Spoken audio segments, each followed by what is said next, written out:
Hi, I'm Michael McWhorter from Polygon, and we are at Sega's booth at E3. We are taking a look at Sonic and All-Stars Racing Transformed. With me is Joe Neate from Sumo Digital, the developer of Sonic's latest racing game.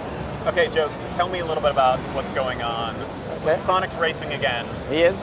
What's happening? Okay, so when we sat down and started discussing our plans for a sequel to the last game, what we decided we really didn't want to do is just kind of make the same game again with new tracks, new characters, and just kind of, churn out a sequel. So what we wanted to do is try and take the karting genre and really just push it forward, because it's been pretty similar for a long time now, right? The games that have been coming out. So and what came to mind was putting the three surfaces in. So we've got driving, we've got boating, we've got flying. When we talked about it some more, we came up with the idea of actual transformation of the tracks to allow us to kind of have these transforming vehicles and to have three surfaces in one track.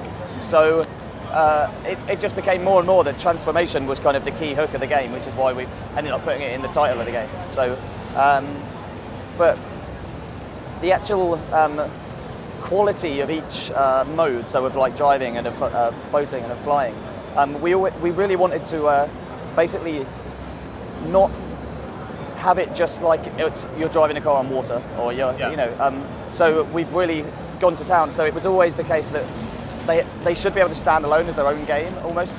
So the flying should be good enough to be its own game. Okay. The boating should be good enough to be its own game. So they should, and we really feel that we've nailed that. And when people are playing it, they really do, like, you have to learn three different things. So it's kind of like three games in one. And what it also allows us to do is it means we can have a bunch of different game modes.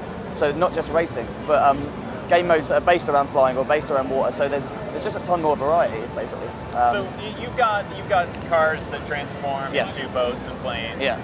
Now, are all of your tracks kind of split across all three of those surfaces? No, some of them have two. Okay. So yeah, but there's at least two, basically. So and at least you don't have a dedicated boating course? No, okay. no. But we will have game modes and events that happen where maybe they'll just be boating or they'll just be flying. But in terms of the full-on kind of race experience, there'll always be like multiple surfaces. So like if the tracks that we've shown, Panzer Dragoon's got three surfaces, Golden Axe has got three, Monkey Ball's got two. So just water and driving. So it's kind of whatever the IP kind of drives the content, So we just couldn't really think of a way to put flying into Monkey Ball. But in Panzer Dragoon, you obviously can, right? Yeah. So you've got a couple new additions to the All-Star lineup, and I know you've got Joe Musashi, who's new, and who else? We've got Shadow. It's been Shadow the Hedgehog. Yeah, yes, Shadow the Hedgehog. II, so the monkey. Yep. And we've also got Danica Patrick, who has been unveiled yesterday at E3. So. Okay, so Danica Patrick is playable in the game. Yep. She drives a stock car in the game. We haven't actually unveiled her vehicle yet, so but it's not.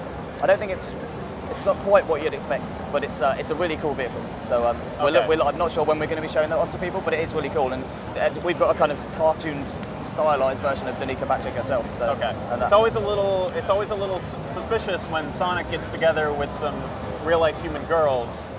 They just want. Is everything okay there? Yeah, we're not going to see any crossover, any romance? I don't think anything's happening there. No. Okay. So you're also digging a little bit deeper into some of the Sega back catalog in terms of your stages.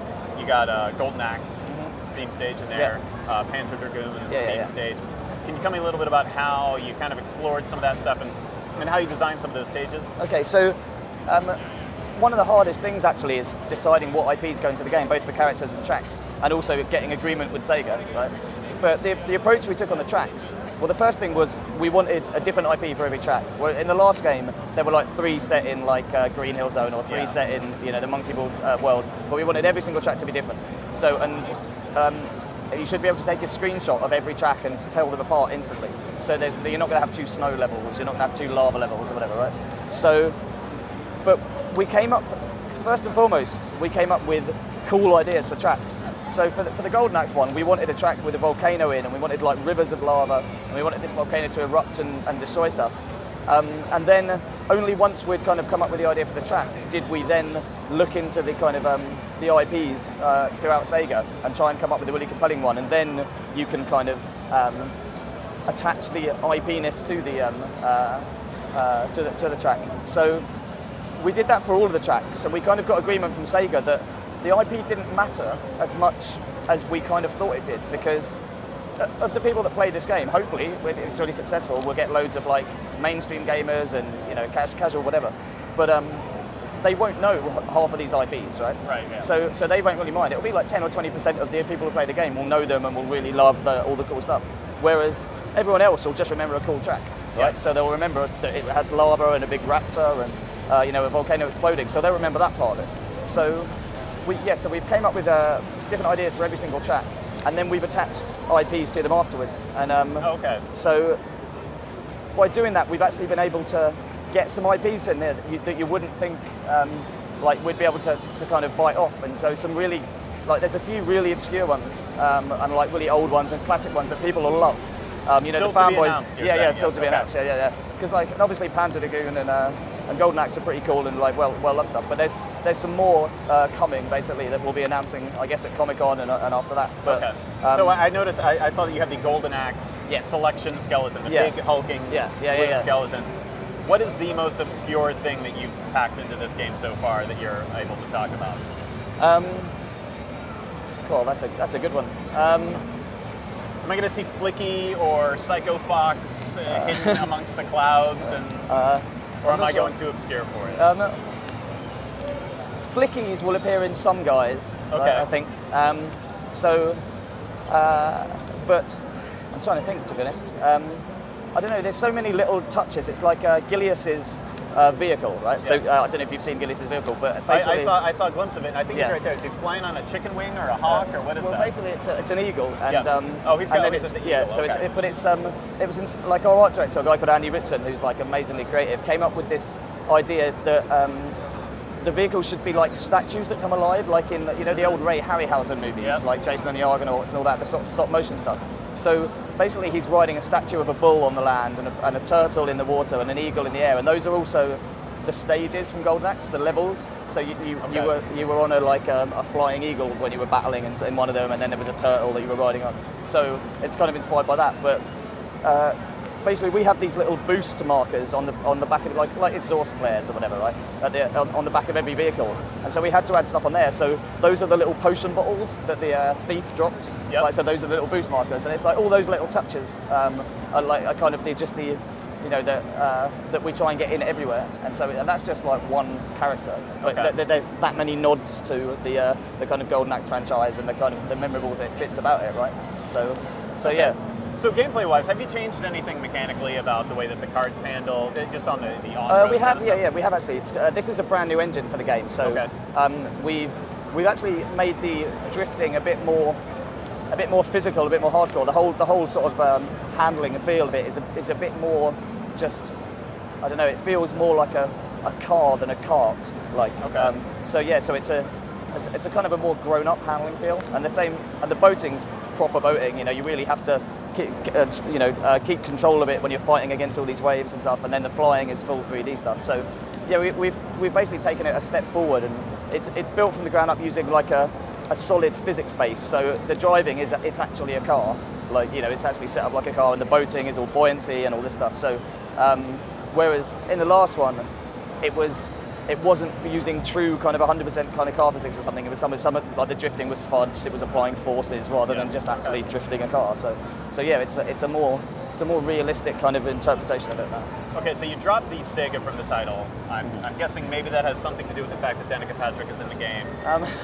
It's not actually. It's I think originally this is the fun that we have on this kind of stuff. So originally I think everybody thought the last game title was too long, right? And so we were doing anything we could to try and remove words from it. And so for some reason Sega managed to get gone. But then when transformation became kind of the key pillar of the game, then we added transformed on the end. So now it's even longer than the last game, but it's still missing Sega. So it's just like, one of those things that happens, I think, and it's no more than. Okay. No so more than that. Should we expect any non-Sega characters besides Seneca to appear in the game? Possibly. Possibly. Okay. Possibly. Yeah. I'll take that as a yes. Okay. Okay. When is it out? What platforms? Tell me the whole thing. So it's out like holiday season this year. Okay. So there's not a specific release date confirmed, but and the platforms are PlayStation 3, Xbox 360, Vita, 3DS, and Wii U, which was announced yesterday. Okay. So yeah, and they'll all be out at the same time. Okay, can you tell me a little bit about the Wii U features? Sure, yeah. So we're going to have some unique game modes to that platform that basically take advantage of the DRC or whatever it's called nowadays, like that unique controller. So there's one that we're currently prototyping, which is based around Golden Axe again, but I think it's got the chicken leg guy in there and stuff. Yeah, so he's involved in it in some way. I can't go into too much more detail on that, but it's just like, again, just cool nods to classic Sega stuff. And but yeah, so there is specific kind of features and game modes planned for that platform. Okay, great. Thank you so much, Joe. Awesome, Looking man. forward to it. Thank you, sir. We'll be back with more E3 coverage.